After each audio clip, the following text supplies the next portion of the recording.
akatumbukia katika maasi ya kumuasi Allah tabaraka wa taala. Watu wa sampuli hii huzitumbukiza nafsi zao katika mateso duniani wakisubiria kesho yaumul qiyama.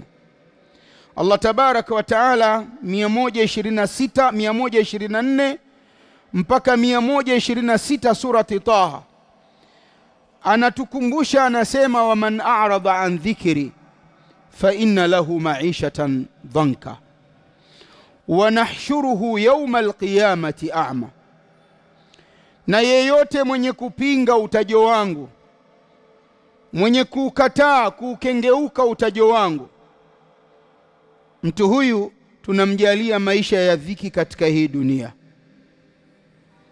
Maisha ya dhiki, mufassirina al-Qur'ani wameeleza aina nyingi mno. Anaweza akaishi mtu kwenye hii dunia maadamu amepinga dhikri ya Allah tabaraka wa taala, ikawa yeye kila siku ni mtu wa hospitalini, maradhi kila siku yako na yeye kila siku ni mtu wa mahakamani, yeye hana hofu, ni mtu anaishi maisha ya kujificha na vinavyofanana na hivyo katika vitu ambavyo vinaleta dhiki katika maisha ya mwanadamu kwenye hii dunia. Lakini Allah mtukufu anasema haishi duniani, wa nahshuruhu yawmal qiyamati a'ma, na kesho yaumul qiyama mtu huyu tutamfufua hali ya kuwa ni kipofu. Atalalamika mbele yake Allah tabaraka wa taala, qala rabbi lima hashartani a'ma wa qad kuntu basira, Mola wangu mbona umenifufua kipofu mimi leo hali ya kuwa nilipokuwa kule duniani nilikuwa ninaona. Allah mtukufu anamwambia, qala kadhalika atatka ayatuna fanasitaha wa kadhalika alyawma tunsa, ndivyo zilivyokuijia aya zetu ulipokuwa duniani ukazisahau kwa makusudi, kwa kuzipa kisogo, ukazipuuza, na sisi pia leo tunakupuuza, tunakusahau. Allah atulinde na haya. Ndugu zangu, neema za Allah tabaraka wa taala tastaujibu shukra, zinamwajibikia mwanadamu kumshukuru Allah tabaraka wa taala. Mwanadamu mwema ni yule anayeneemeshwa na Allah mtukufu, halafu akaishi katika maisha ya kumshukuru Allah kwa neema hizo ambazo Allah amemneemesha kwazo. Faman shakara lillahi ta'ala ala ni'amihi, mtu yeyote anayeishi katika hii dunia, katalogi ya maisha yake, utaratibu wa maisha yake ikawa ni kumshukuru Allah mtukufu kwa vile alivyoneemeshwa, miongoni mwa mambo ambayo Allah mtukufu anambariki nayo mwanadamu huyu katika hii dunia, kwanza ni utulivu wa moyo. Mwenye kushukuru neema za Allah mtukufu, Allah humjalia utulivu wa moyo, lakini pia humpa starehe ya macho. Lakini tatu, mtu huyu huwa ni mwenye kuridhiwa na Allah tabaraka wa taala, maridhio yaliyokamilika. Allah mtukufu hujaza katika moyo, katika kifua cha mtu huyu mapenzi ya kumpenda yeye, akaishi hali ya kuwa akitekeleza kwa ukamilifu yale ambayo Allah mtukufu ameyawajibisha kwake, akiwa na yakini na rehma za Allah, akijua iko siku huruma ya Allah itanifikia kwa namna ambavyo mimi nimemuitika katika neema zake. Na hii anaishi akiwa na bishara iliyo wazi ambayo Allah tabaraka wa taala ameisema katika suratu Ibrahim, wa idh ta'adhana rabbukum la in shakartum la azidannakum.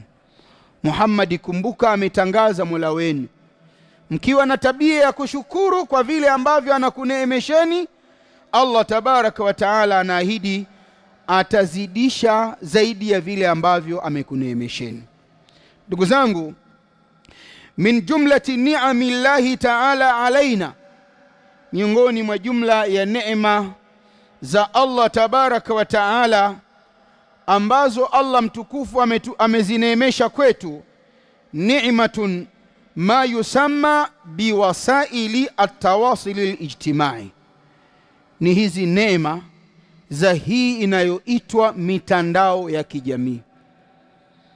Miongoni mwa jumla ya neema ambazo Allah tabaraka wa taala amezineemesha kwetu sisi wanadamu, hususan wazama hizi tulizonazo sisi, ni neema ya mitandao ya kijamii. Lakini kullu ni'matin fil hayati dunya ikhtibarun wabtila, ila tu itambulike kila neema ambayo mja ananeemeshwa na Allah mtukufu kwenye hii dunia, ajue mja huyo kwamba neema hiyo huwa amejaribiwa kwayo na Allah mtukufu, aonwe namna gani anavyoweza endelea ishi katika guarantee ya Allah mtukufu, au atatoka kinyume na hivyo. Wamesema wema na Allah mtukufu akawanukuu katika suratu Namli. Suleiman anasema liyabeluani ashkuru am akfuru, Allah ananijaribu kwa neema hizi, nitashukuru kwa kutenda yaliyo mazuri kupitia neema hii, au nitakufuru kwa kwenda kinyume na anavyotaka Allah tabaraka wa taala. Ya ashabal jawalati, enyi ndugu zangu mnaomiliki simu za mikononi, simu za mpakato, laptop, tablet, raqibullaha ta'ala, kuweni pamoja na Allah mtukufu anayesema wa inna Allaha kana alaykum raqiba, hakika ya Allah mtukufu ni mwenye kukuoneni, kukuangalieni kwa yote ambayo ninyi mwayafanya. Bali Allah mtukufu akatuambia tena, alam ya'lam bi anna Allaha yara, katika suratul Alaq. Hivi mwanadamu hajui kuwa Allah anaona? Anajua, anatambua ambayo huyu mwanadamu anayatenda? Akasema tena Allah tabaraka wa taala, kama mtu ana mashaka, anaendelea tuvua mashaka, tuondosha na mashaka watu wanaomiliki simu za mikononi, simu mpakato. Allah anasema wa huwa ma'akum aina ma kuntum, na yeye Allah yuko pamoja nanyi popote mlipo. Hakuna sehemu Allah mtukufu amekuacheni. Akasema Allah tabaraka wa taala akimwambia Musa na Harun katika surati Taha 46, anawaambia kila wanadamu wanaotenda yaliyo mazuri yaliyo mabaya, innani ma'akuma asma'u wa ara, hakika mimi Mola wenu niko na ninyi, niko pamoja nanyi, ninasikia mnayoyasema, mnayoyafanya, na ninaona. Anawezekana mtu kajiweka mafichoni, ardhini, kajificha, anatengeneza mambo, anatuma, inaleta fadhaa kwenye jamii, taharuki kwenye jamii, anaamsha hisia za uovu kwenye jamii, akifikiria haonekani. Yawezekana haonekani na binadamu, lakini Allah mtukufu anamuona. Hakuna kinachofichikana kwake yeye Allah mtukufu. Hizi neema ambazo Allah mtukufu amezineemesha kwetu, muda mwingine mwanadamu anaghafilika, anafikiria hakuna ambacho Allah anakijua, anakiona, anakitambua kwa namna ya vile mimi ninavyofanya. Allah amekwenda mbali mno, akizizuia fikra za namna hii, aliposema, akitukanya, akitutahadharisha katika surati Qaf 18. Allah tabaraka wa taala anasema ma yalfidhu min qawlin illa ladayhi raqibun atid. Mwanadamu popote alipo, awe ni mwenye kudhihiri mbele za watu, awe kajificha, haonekani, hafahamiki, ajue pale alipo ana malaika wawili wanaoandika mazuri na mabaya yake, kiraman katibin ya'lamuna ma tafa'alun. Hamna kinachofichikana kwa Allah tabaraka wa taala. Nasaha hizi ndugu zangu ni nasaha sana sana sana kwenye kipindi tulicho nacho, zinakwenda kwa wale ambao wamemwamini Allah mtukufu, na wakawa hawajitambui, wakafikiria pengine neema ambazo Allah mtukufu amezineemesha kwetu ni neema ambazo hazina mipaka, ni neema ambazo hakuna makatazo kwazo. Anaweza zitumia neema hizo mwanadamu anavyotaka yeye na si anavyotaka Allah tabaraka wa taala. Hasha wa kalla. Muislamu lazima arejee kwenye Qur'ani na Sunna ya Mtume Muhammadin sallallahu alaihi wa alihi wasallama.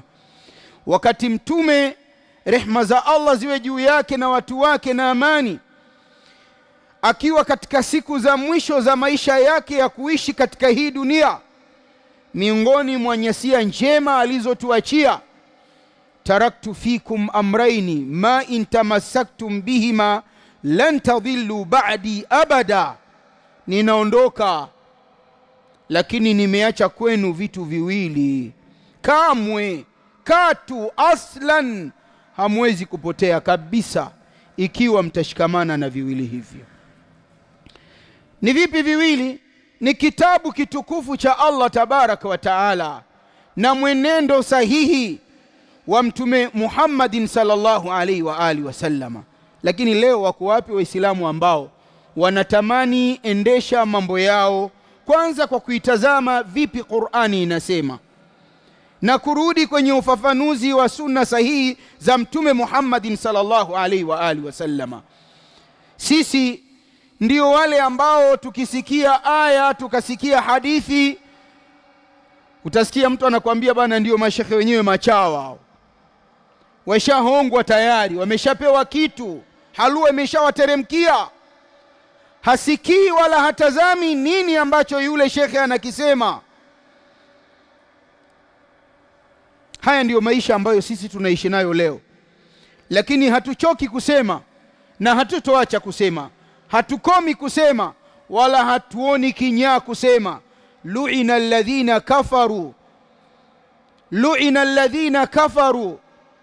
Allah mtukufu anasema walilaniwa wale waliokufuru, ala lisani Daud wa Isa ibn Maryam, kupitia ulimi wa Daudi na Isa mwana wa Maryam. Dhalika bima asaw wa kanu ya'tadun, ni kwa sababu waliasi wakachupa mipaka. Kanu la yatanahawna an munkarin fa'aluhu, walikuwa hawakatazani, hawazuiani, hawaonyani kutokana na mabaya machafu waliokuwa wanayatenda. Umma huu ndugu zangu umeitwa ni umma bora, kuntum khaira umma ukhrijat linnasi ta'muruna bil ma'rufi wa tanhauna 'anil munkar.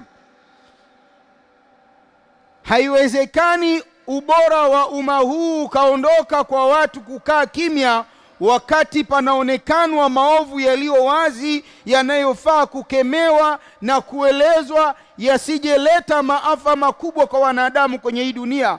Eti mtu akisema ataitwa chawa au ataonekana tayari amepata halua. Hapana, hakuna uoga wa namna hiyo. Kwa namna ambavyo Allah mtukufu ametuwafikisha tutasema, halafu dhima ya kukumbusha itakuwa imetuondoka, patabakia aliyesikia kuamua yeye kushika njia ya mafanikio. Na Allah tunakuomba utujalie kuishika na kutuweka mbali na njia mbaya. Ndugu zangu, inna wasaila at-tawasul al-ijtimai asbahti juz'an la yatajazza'u min hayati an-nas al-yawmiyya. Hakika ya mitandao ya kijamii imekuwa ni sehemu muhimu sana katika maisha ya watu leo. Mwanadamu akiamka mpaka anakwenda kulala ni vigumu sana kujiweka mbali na mitandao hii. Imekuwa ni sehemu muhimu, kama sehemu ya uhai wa mwanadamu wa kila siku. Ili mwanadamu uhai wake ukamilike, basi lazima uende sambamba na mitandao hii ya kijamii. Lakini mitandao hii ya kijamii ayuha alahibba silahun dhu haddaini, ni silaha yenye makali aina mbili. Hii mitandao ya kijamii ni silaha yenye makali aina mbili. Qad takunu wasilatu lilbanai, makali yake nambari moja, mitandao ya kijamii hii inawezekana ikawa ni njia ya kutengeneza, ya kunufaisha. Na tunamuomba Allah mtukufu daiman ale nafsi zetu na matamanio ya nafsi zetu kutumia mitandao hii kwa lengo la kunufaika. Na makali aina ya pili, wakati takunu adatun lilhadmi walfasadi, na huenda mitandao hii ikawa na makali ya kubomoa na kuharibu, ya kuchafua na kuvuruga.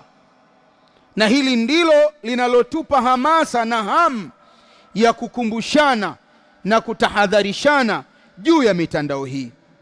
Fama maana wasailu tawasul alijtimai, nini maana ya mitandao ya kijamii?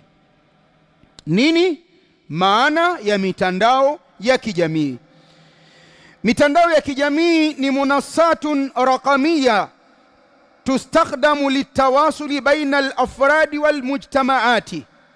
Mitandao ya kijamii, ndugu zangu, ni majukwaa ya kidigitali, majukwaa ya kisasa ya kileo, majukwaa yenye namna rahisi ya kutengeneza mawasiliano ya mtu na mtu au jamii nzima kwa ujumla. Mfano wa mitandao hii ni Facebook, pamoja na Facebook TikTok, pamoja na TikTok YouTube, pamoja na YouTube Twitter, leo mtandao wa X, pamoja na hiyo ni WhatsApp na mingineyo katika mitandao mbalimbali ya kijamii. Nani katika sisi anaweza kusema Abu Hafsa anatudanganya? Mimi naweza nikaamka asubuhi mpaka nikalala sijaingia WhatsApp. Huyu ni mtu mchache sana WhatsApp. Lakini vijana, kizazi chenye umri miaka 40 kuteremka mpaka miaka 15, WhatsApp yenyewe kama ni haifai, ni lazima tu mtu akiamka pengine adhikari yake aende Facebook kuna nini, YouTube kuna nini, Twitter kuna nini, TikTok kuna nini. Ukiwa huamini maneno yangu, muda mwingine toka tembea, nenda sehemu watu wamekaa, halafu watazame hao waliokaa, wamekabata masahif, nuskha za Qur'ani wanasoma, kila mmoja yuko na simu yake. Kwenye simu anatuma message, anapiga, vidole vinacheza, yuko ndani ya hii mitandao. Hii mitandao, ndugu zangu, ndiyo ambayo kwenye mazingira tulionayo leo na ndani ya nchi yetu tunaona hii balbala ambayo inatokea. Mkiamka mnaambiwa fulani katekwa, mkilala mkiamka kuna hivi, kuna hivi, kuna hivi. Inaamsha taharuki kwa watu. Kajificha mtu alikojificha, wala haonekani, hajulikanwi, lakini kupitia hii mitandao anachafua hali ya hewa kwa namna kubwa na nzito sana sana, tena vitu vya hatari sana. Sasa Muislamu akijua kwamba hii mitandao ni mitandao ambayo kwa hakika imekuwa ni dharura ya kimaisha ambayo yeye hawezi kuiepuka, basi ni lazima ajue faida za hii mitandao na hasara zake. Na wanawazuoni wetu wametuambia al-atharu al-ijabiyya, manufaa chanya, faida mtambulika zinazopatikana kupitia mitandao hii. Nambari moja ni tashilu tawasul. Kwanza ni kurahisisha mawasiliano. Leo yuko mtu Marekani, leo mtu yuko Saudia, mtu yuko Dar es Salaam, tuachana Marekani, lakini naweza kuongea naye huko, yana niona na mimi namuona kwa njia nyepesi sana. Kabla ya mitandao hii, huko nyuma wazee wetu wanajua walikuwa wanakoroga krrr namna hii.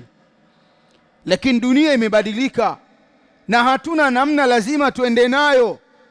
Pamepatikana namna rahisi sana na nyepesi ya mawasiliano, lakini pia nashrul ilmi wal khairi, kueneza elimu na mambo ya khairi. Mitandao ya kijamii, watu wanarekodi darsa, wanarekodi mihadhara, wanarekodi khutba, wanaingiza katika mitandao. Jamii ya watu wengi kwa wakati mfupi sana wanapata darsa, wanaelimika. Watu wanafanya mambo ya khairi kupitia hii mitandao. Anapiga picha mtu, msikiti unajengwa, pengine kituo cha mayatima, mtu anahitaji kusaidiwa, anarusha, watu wanasaidia.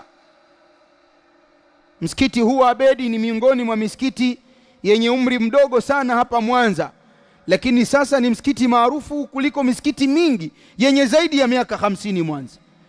Miongoni mwa vitu vimewezesha kujulikana msikiti huu ni mitandao hii ya kijamii. Darsa ambazo Sheikh Shahidi na mashehe wengine kina Sheikh Mauba, Amani Mauba, wanazitoa, zinafika, zinafahamika. Mtu yuko nje ya Tanzania anaona darsa inakwenda inarushwa, anajua Masjid Abedi. Masjid Wahda ni miongoni mwa misikiti yenye umri mdogo, lakini kwa muda mchache ni msikiti unaojulikana, unatambulika. Mitandao ya kijamii hizi ni miongoni mwa faida zake. Lakini si hivyo, sur'atu naqli almalumati, mitandao ya kijamii inatengeneza njia ya haraka sana kuchukua elimu kutoka pahala pamoja kupeleka sehemu nyingine. Leo watu, ilikuwa lazima mtu asome ya degree, apate shahada, stashahada, aende chuo.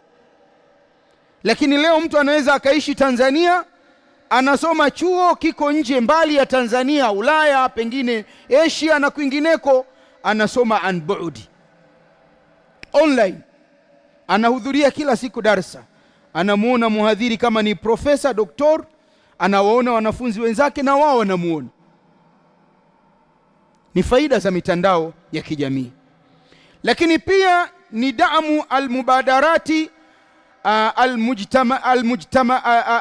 alijtimaiya, ni kusaidia harakati za kijamii ambazo zinaleta manufaa baina ya watu.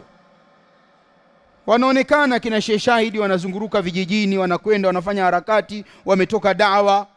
Watu wa khairi wanaona, watu wanafuatilia. Hana mtu uwezo wa kuchangia, anaomba dua, inakuwa ni salama katika safari yao na rahisi katika kazi yao, mazingira ya namna hiyo.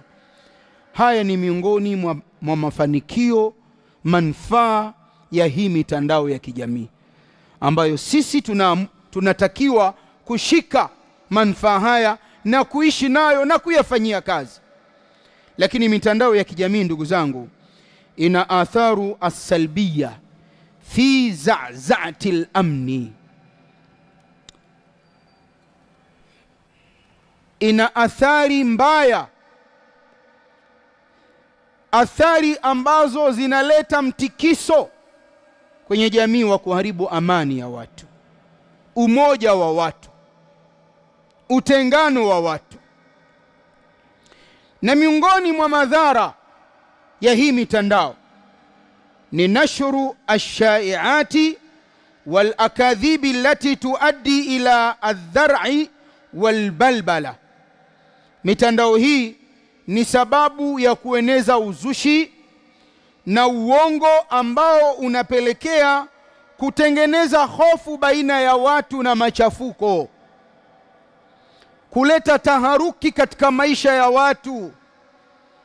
Mtu anakuambia hapakaliki, hali mbaya, lakini ukiamka asubuhi masokoni watu wamejaa. Watu wanafanya kazi kawaida katikati ya mji, wanachuma machumo yao, gari zinatembea usiku na mchana, wala usikii kuna gari sehemu imetekwa. Zile sehemu ambazo kimenuka, pamechafuka, hauoni. Hata kusafiri watu hawasafiri, hata kuabudu watu hawaabudu, hata kufanya kazi watu hawafanyi kazi, bali hawa ambao wamefanya kazi wamepata pia wameporwa mali zao. Hauoni. Kajificha mtu mbali huko, wala julikani yuko wapi, kizani. anakwambia kina hivi, kuna mazingira haya, na kuamsha taharuki baina ya watu. Ni miongoni mwa madhara mabaya sana ya hii mitandao sana. Na bahati mbaya wanaoimiliki, wanayoisimamia, wamempa uhuru mkubwa sana yule ambaye amekuwa ni mwanachama wao. Hawezi mtu ingia akafunga mtandao wa mtu pasina ridhaa yake mwenyewe, au hao ambao wameuweka huu mtandao kwa ridhaa ya huyu ambaye amekuwa ni mwanachama wao. Lakini mwingine hawezi. Utaambiwa leta nywila, leta password ya kuingia sina. Miongoni mwa madhara ya mitandao hii ni at-tahridhu ala al-unfi wal-karahiyatu baina fiati al-mujtama'i, ni kuchochea chuki na ghasia baina ya makundi ya watu. Lakini si hivyo, al-isaatu ila rumuzi dawlati wa dini mimma yuaddi ila al-fitna, na kuvunjia viongozi wa serikali, viongozi wa taasisi mbalimbali adabu, kuwavunjia heshima, mambo yanayopelekea kutengeneza fitna baina ya watu.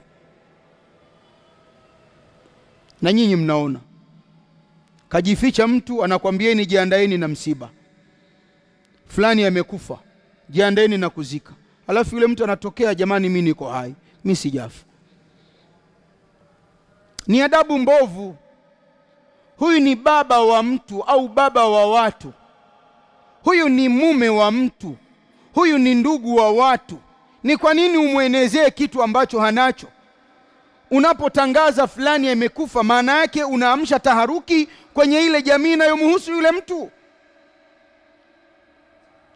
Tunapita kwenye kipindi kigumu sana, kwenye kipindi kinachohitaji tahadhari kubwa sana kwa watu waliomwamini Allah tabaraka wa taala juu ya hii mitandao.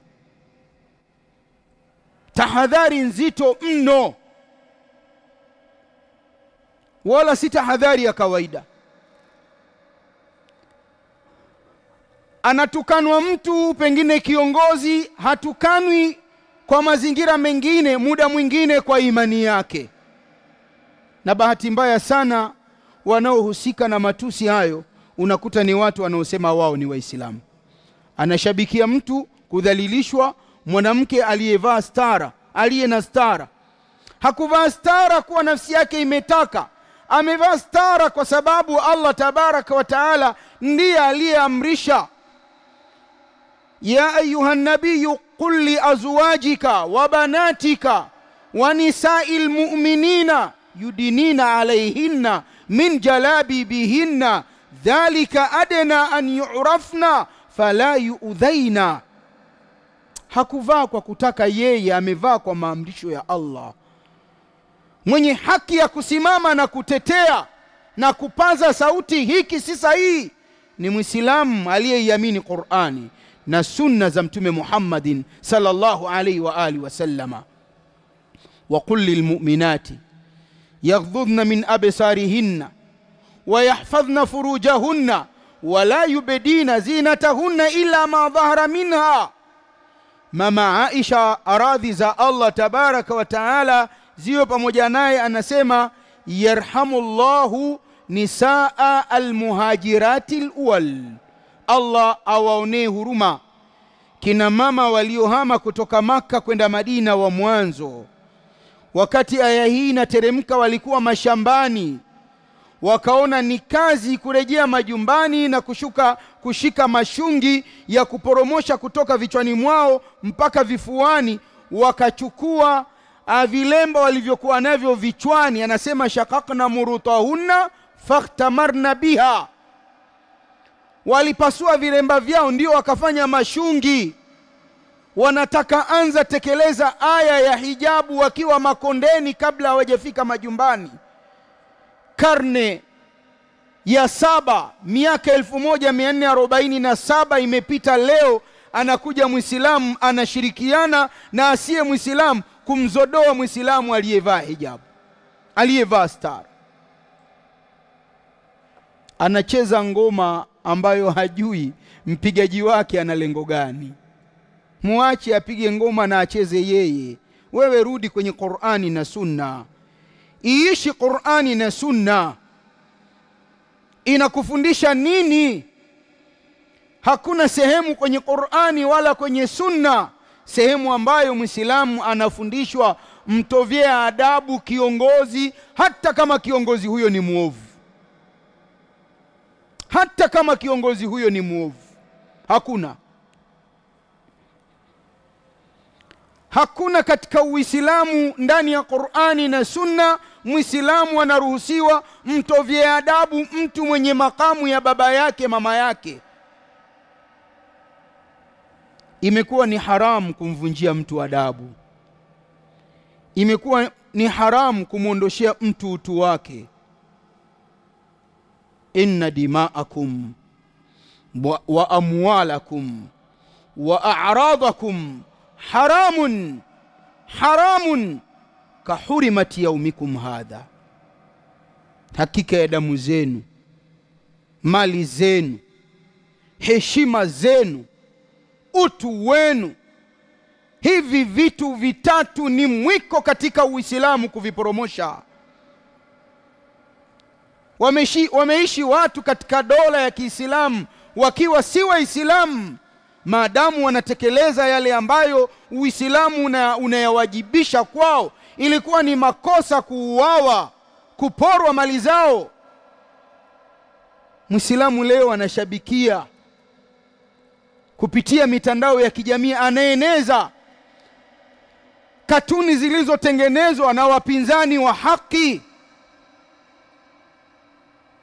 Ndugu zangu, mimi ninapenda sana kwenda uwazi kuliko kuleta tafsida, kwa sababu akili zetu zimechoka. Tumepigika na maisha sisi. Ukipita njia ya pembeni inakuwa ni tabu sana watu kukufahamu.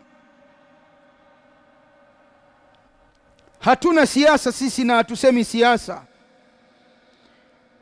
Lakini mfano halisi na mzuri sana ni mama yetu Samia Suluhu Hassan, Allah muhifadhi. Kabla yake alikuwepo rais hayati Magufuli. Mangapi alitokea? Wangapi watu walipigwa, walitembelewa na taski Mwanza wakapigwa kodi zilizopelekea kuvunja kila kitu katika miili yao. Kafikia hata watu wanatazama wake zao hawana cha kuwafanya. Anapewa mtu chakula hana uwezo wa kukila. Zikaundwa na mahakama za kifisadi ambazo hazikuwepo. Nani aliongea? Nani alisema? Kuna wangapi walitekwa kipindi kile? Kuna wangapi tumesikia wameuawa kipindi kile?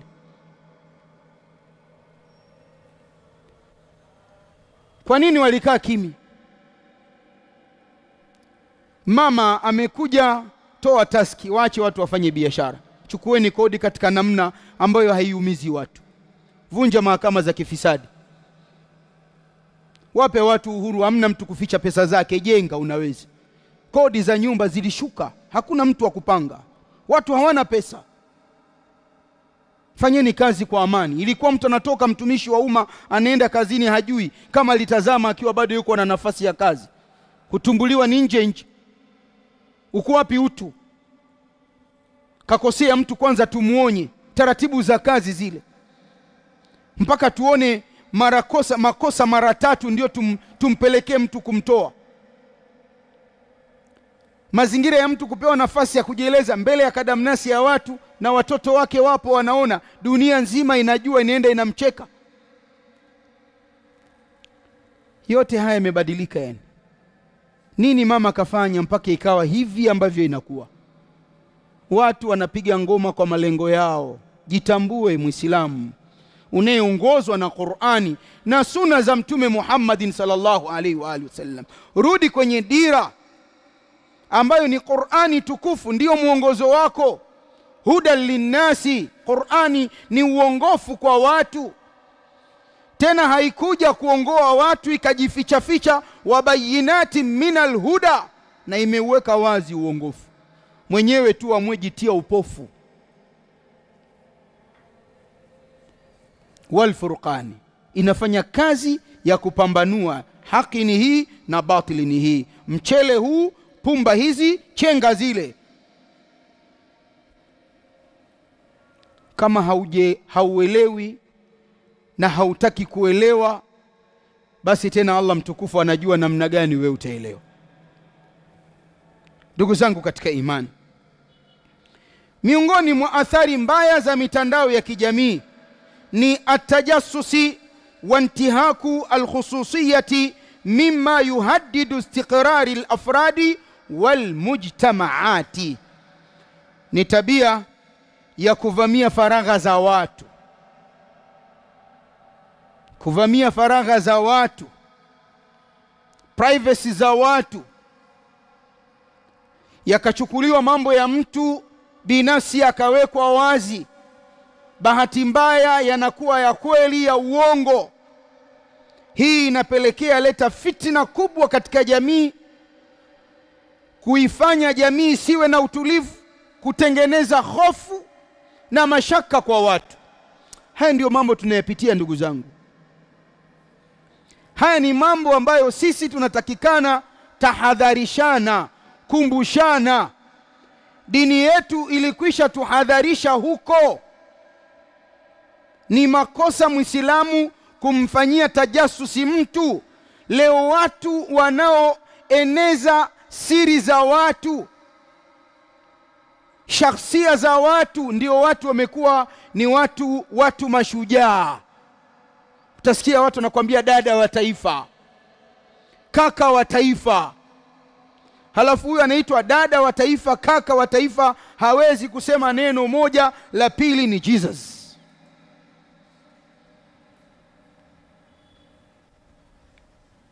Huelewi tu. Bado uko wapi?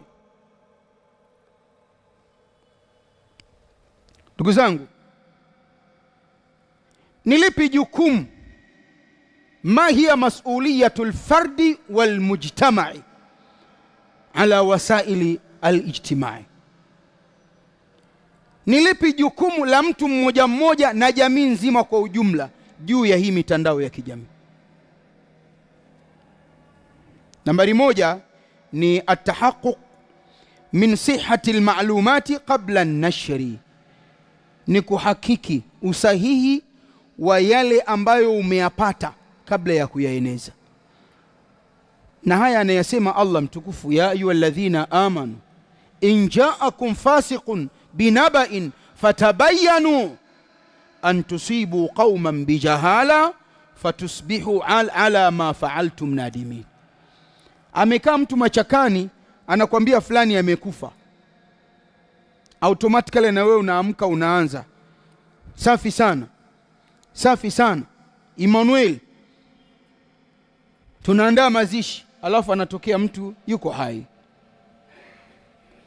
Allah mtukufu karne ya 7 anasema, enyi ambao mmeamini, akikuijieni fasiki, mtu mchafu mwenye lengo la kuharibu jamii, kuchafua maisha ya watu, kuleta taharuki baina ya watu, kwa habari kabla hamjaisadiki, hamjaieneza, hamjaiishi habari hiyo, fatabayanu, itafutieni ubainifu, itafutieni ukweli. Hii habari ni ya kweli? Habari hii ni ya kweli?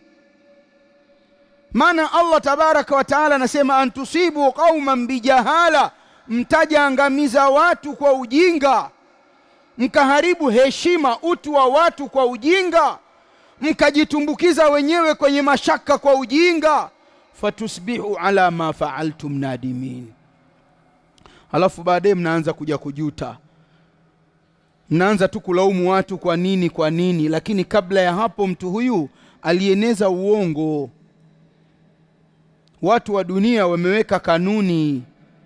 Hakuna serikali duniani imeruhusu mitandao ya kijamii halafu haikuweka kanuni. Labda wale ambao wameamua kuishi maisha ya king'ombe, maisha ya kipunda, maisha yasiyo na kanuni za binadamu, yasiyomtambua na kumwelewa Allah tabaraka wa taala. Lakini watu wenye ustaarabu wa kibinadamu wameweka kanuni. Mitandao ya kijamii isiwe ni jukwaa la kuharibu heshima, utu wa watu, na ikiwa utafanya hivyo tukikukamata tutakuadhibu. Akichukuliwa mtu akawekwa ndani, mtu anachukiwa. Igeuze shilingi upande wa pili, kaka yangu, baba yangu, mama yangu, mdogo wangu. Iwe mtu anakusema wewe au anamueleza kwa ubaya baba yako, anatoa privacy za mzee wako hadharani, utamfurahia huyu mtu, utampenda huyu mtu, na Allah anakupa mamlaka ya chochote kile kwake. Hakuna vitu hivi ndugu zangu, na mimi napenda sana kuwakumbusha vijana. Hakuna serikali duniani ambayo yenyewe inataka zidiwa na raia wake. Hakuna raia anakuwa ni maarufu mbele ya serikali yake, maana serikali yenyewe sasa haitokuwepo. Ili serikali iwepo, yenyewe iwe juu ya kila aliye raia kwenye hiyo nchi. Unapoenda kinyume na vile serikali inasema, baadaye utakuja kulaumu watu. Kwa nini unalaumu watu? Kwa nini unalaumu watu wakati mwenyewe ulienda kinyume na vile ambavyo inatakikana mwanadamu waende?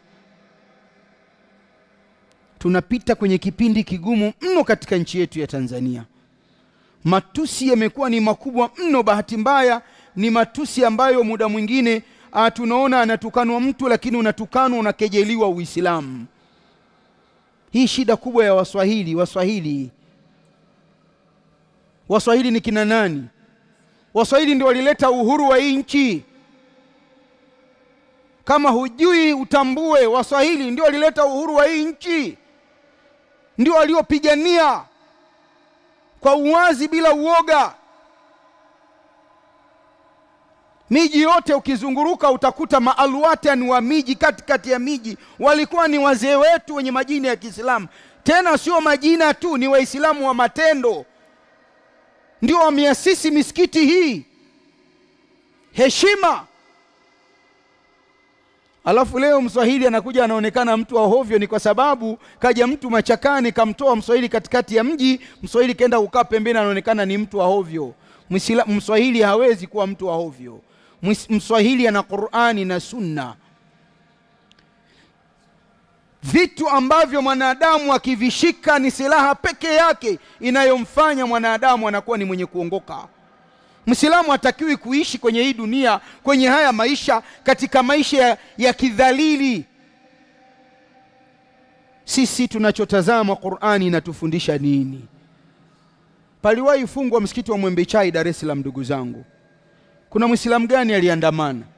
Kuna Muislamu gani alipiga kelele? Uwezo wa kuandamana watu hawanao. Sisi tunaamini kufa anapambania dini ni pepo moja kwa moja. Lakini kufa unapambania dini katika namna isiyo Qur'ani na Sunna ni makosa. Watu walikaa kimya chini, wakapita njia, ikaenda msikiti ukafunguliwa. Tena bahati mbaya msikiti ulifungwa kwa ushawishi wa asiye Muislamu. Na ndani ya huko wakapigwa watu risasi, wengine wakapata ukilema. Nimesema jana kwenye khutba, walifungwa masheki na msheki, miongoni mwao kina Sheikh Mselem kwa kipindi kirefu. Hakuna Muislamu kaandamana. Hakuna Muislamu katukana mtu. Waislamu walirudi wakapita njia mbili. Njia ya kwanza ni kuendelea kumuomba Mola wao, ya Rabbi tuvushe kwenye huu mtihani katika namna iliyo njema. Watoe, waache huru ndugu zetu ikiwa kutoka kwao ni kheri.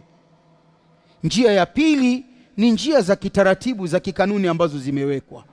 Tutatafuta mawakili, tutawaweka, wataenda mahakamani, waleteni jamani, semeni umefanya kosa gani. Wako nje. Muislamu hana thamani. Zaidi ya miaka 8 yuko ndani. Mwanaharakati gani aliyepiga kelele? Mbona watu wamekaa kimya?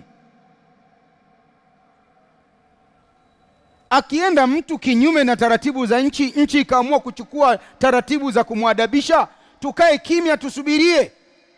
Kama alichokuwa anakifanya ni sahihi, sawa, na kama si sahihi, basi sheria na kanuni za nchi zitafanya kazi kwake. Ndio maisha. Shilingi inakwenda huku na huku.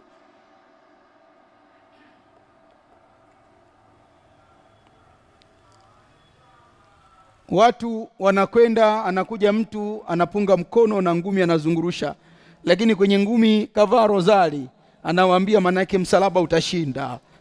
Msalaba ndio kila kitu. Wasiojijua na kujitambua na wao wanakwenda namna hiyo. Muislamu, jitambue. Achana na mazingira ya kuchafua. Mazingira salama ambayo wewe unaishi. Wewe umezaliwa Tanzania, Mwanza, Shinyanga, Kahama, wapi? Una wazee wako, mabibi zako, mababu zako, wazazi wako, ndugu zako, jamaa zako. Unaenda wapi we? Pakisha chafuka, pakaharibika, unakwenda wapi? Maisha gani ya furaha ambayo mtu anaishi bila kujua wazazi wake wanaishije? Hakuna kuandamana sisi, wala hakuna kutekwa na mtu mwenye akili mbovu kajificha huko anashawishi kutengeneza taharuki kwa watu tukamsikiliza. Sisi tunasikiliza ahlul ilmi wetu, na wao hawasemi kutoka katika matamanio ya nafsi zao, wanatuambia kutoka kwenye Qur'ani na sunna za Mtume Muhammad sallallahu alaihi wa alihi wasallam. Hivyo ni muhimu sana kuhakikisha tunaacha eneza habari ya aina yeyote ambayo inasambazwa kwa lengo la kutengeneza taharuki kwa watu, ila tuna uhakika na uthibitisho nayo. Nambari 2, jukumu langu mimi, lako wewe na jamii nzima kwa ujumla ni adami nashri au musharakati muhtawa yathiru alfitna wa yuhaddidu al-amna, ni kuacha kueneza maudhui zote ambazo zinachochea fitna na kuharibu amani, na kutoshabikia watu ambao wanaeneza maudhui hizo, na kutowaona kuwa ni mashujaa. Nambari 3 ni kuhakikisha tunakanyana na kuonyana na kunasihiana, na haya yanapatikana kupitia sulhu, na sulhu iliyo njema ya sisi kuyaondoka haya ni at-taw'iyatu ad-diniyya wal akhlaqiyya hawla istikhdami hadhihi alwasail, ni kupata elimu ya kutosha, elimu ya kidini, ya kitabia, namna gani Muislamu dharura kwake kutumia mitandao ya kijamii. Sasa atapita katika namna ya kutumia mitandao hii. Unaona watu hawana tabia, hawana akhlaqi. Mtu anatukana mtu aliyemzidi umri, watu wanatukana mpaka mashehe, ndio hao wamehongwa. Unakuta shekhe ni mkubwa kwenye taasisi, shekhe pengine ndo anaonekana ni mufti wa watu, ndio wale ulikuwepo wakati anahongwa. Anachokisema mtu ni amana ya ilmu alionayo, qala Allahu qala rasulu, anaonekana huyu ni chawa. Anayesema hivyo elimu ya kuchamba hana, anamshambulia mtu ambaye amebeba elimu yenye kunufaisha watu. Lakini pia sulhu nyingine ni takwiyati ruhu alwataniya walintimai, ni kukuza uzalendo na mshikamano wa kitaifa. Sisi Waislamu tunaamini, mafunzo ya dini yetu yanatuambia tunastahiki kumwabudu Allah mara 5 kwa siku na aina mbalimbali nyinginezo za ibada. Ili tuabudu ni lazima mazingira tulio nayo yawe salama na tulivu.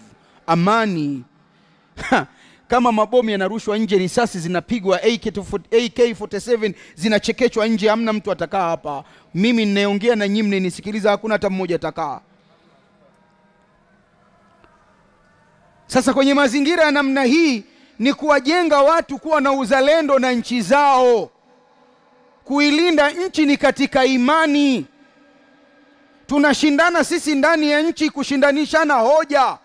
Mimi nitasema ya Rabbi, ewe ndugu yangu, muamini Allah mmoja ambaye hafai kuabudiwa isipokuwa yeye. Kuamini na kuabudu Mungu katika nafsi tatu ni makosa. Na yeye aje na hoja, atakayemshibisha mwenzake kwa hoja, huyo alhamdulillah amekwenda. Ndio tunaishi hivyo. Tanzania tuna makabila zaidi ya 120. Tuna dini chungu nzima humu. Tunashindana kwa hoja na uvumilie. Lakini sote ni pamoja humu ndani tu tulipo humu. Ni makabila tofauti, lakini tunaongea lugha moja. Ndani ya Uislamu sote ni ndugu moja. Mtu anafagilia wazungu, mataifa ya kizungu, anaponda taifa lake ambalo yeye kazaliwa, anaishi hapo na hana namna ya kwenda. Hana sehemu, hana mazingira ya uwezo wa kutoka. Hii ni elimu inastahiki sana ienezwe katika maisha yetu. Lakini mwisho kabisa ni sinnul qawanina ar-radi'a limusi al-istikhdam. Yani kuweka kanuni, taratibu, sheria ndogo ndogo ambazo zitaweza muadabisha yule ambaye anatumia mitandao hii kwa ubaya. Ndugu zangu, mitandao ya kijamii laysat sharran fi dhatiha, si shari kwa dhati yake, walakin tariqatu istikhdamiha hiya allati tuhaddidu atharaha. Tatizo kubwa, njia ya kutumia mitandao hii ndiyo inaweza kuleta athari mbaya. Ya Rabbi, tunakuomba utudumishe na amani na utulivu katika nchi yetu, na utuweke mbali na matumizi mabaya ya mitandao hii ya kijamii. Tupitishe katika uchaguzi ndani ya mwezi huu, katika mwaka huu, kwa salama na amani. Atakayepatikana basi apatikane hali ya kuwa roho na damu za Watanzania zimehifadhika. Aqulu ma tasma'una wa astaghfirullah li wa lakum wa lisailil muslimin wal muslimat fastaghfiruhu innahu huwal ghafurur rahim wa huwa al barru al karim.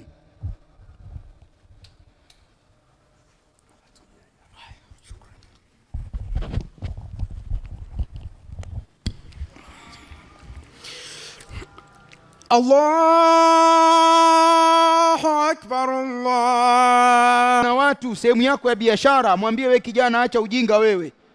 Unafikiria hivyo unavyofikiria, pakisha chafuka utakuja kufanya kazi hapa? Utafanya biashara hapa? Tuna mifano miepesi sana hapa karibu tu Sudani. Ndugu zetu walishawishiwa hivi mitandao ya kijamii, na binti, taifa likawaka moto, hakuna pa kukanyaga. Yuko wapi yule binti leo? Tazama hali za watu, maisha ya watu. Leo ukiingia kwenye mitandao ya kijamii, ni sehemu, yani Sudani ni sehemu ambayo inatakiwa ipelekwe uokozi wa haraka wa chakula na mavazi. Sio vitu vya kuchekea. Uislamu katika vitu ambavyo umevipa kipaumbele ni amani na utulivu. Tunasema min samahatil islami, miongoni mwa mazuri sera za Uislamu ulizokuja nazo kwa wanadamu kwenye hii dunia ni kuhakikisha kwanza unatengeneza amani na utulivu kwenye maisha ya watu, halafu ndio watu waje wamwabudu Allah mtukufu. Kuna ibada gani itafanyika pasina amani na utulivu? Kuna kazi gani inafanyika pasina amani na utulivu? Kila aina ya ibada unaijua, hata kustarehe na mkeo tu, kama nje zinapigwa risasi, anapigwa mabomu, huwezi starehe na mkeo ndani. Hiki kitu si kitu cha kufanyia mzaha. Mtu anayekuja anawaambia watu tutakinukisha, tutafanya hivi, huyu mtu anatakiwa apingwe na Waislamu, kwa sababu Waislamu wana maneno. Ndani ya Sunanu Ahmad At-Tabarani, Mtume sallallahu alaihi wa alihi wasallam anasema, man kana yu'minu billahi wal yawmil akhir, yeyote anayeamini kumwamini Allah na siku ya mwisho, Mtume sallallahu alaihi wa alihi wasallama anasema, fala yurawi'anna musliman, asiamshe taharuki kwa Waislamu. La yahillu limuslimin an yurawi'a musliman, haiwi halali kwa Muislamu kuzalisha, kuamsha taharuki, kutengeneza taharuki, hofu, mashaka kwa Muislamu. Tunaamini tukisema alhamdulillah yatapita na mambo yatakwenda vizuri tu, hatujachelewa bado na muda bado tunao. Tukatae watu ambao hawana fikra njema na nia njema na nchi yetu, tuwakatae kiwazi tu, wala tusiogope. Pamoja na kuwa muda mwingine kusema namna hii pana gharama, potelea kote, lakini ukienda kwa Allah mtukufu kesho yaumul qiyama, mimi nilisalimika, nilifikisha kile ambacho ilikuwa ni amana kukifikisha. Naam. Swali jingine,